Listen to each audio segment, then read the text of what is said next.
ఋషులు అంతా చుట్టుముట్టారు. అద్భుతమైన దృశ్యమది, అందరి కళ్ళలో ఉత్సాహం. ఒకే ఒక ప్రశ్న, కుటా ఆగచ్చా, కుటా ఆగచ్చా, కుటా ఆగచ్చా, కుటా ఆగచ్చా.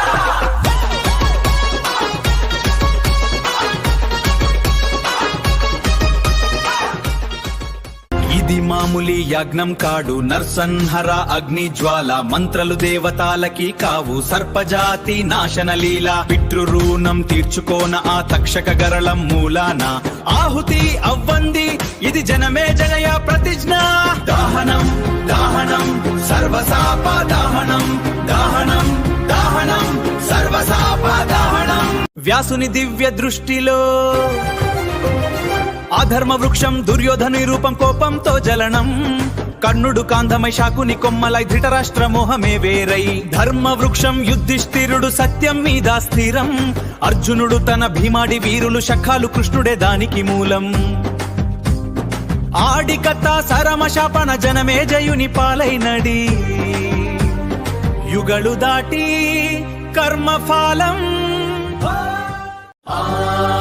యజ్ఞ వేదిక సాక్షిగా.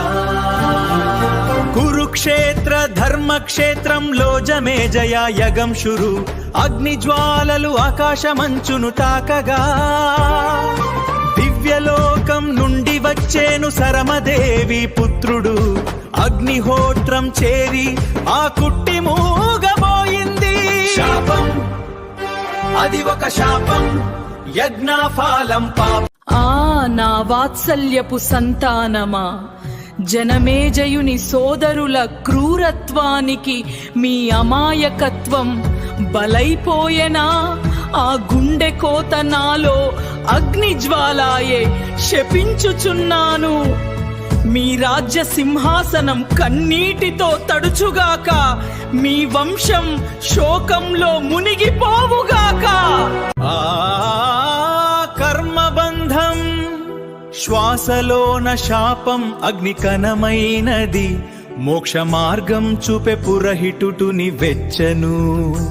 గగనానికి దారి చూపే ధ్రువుని వలే.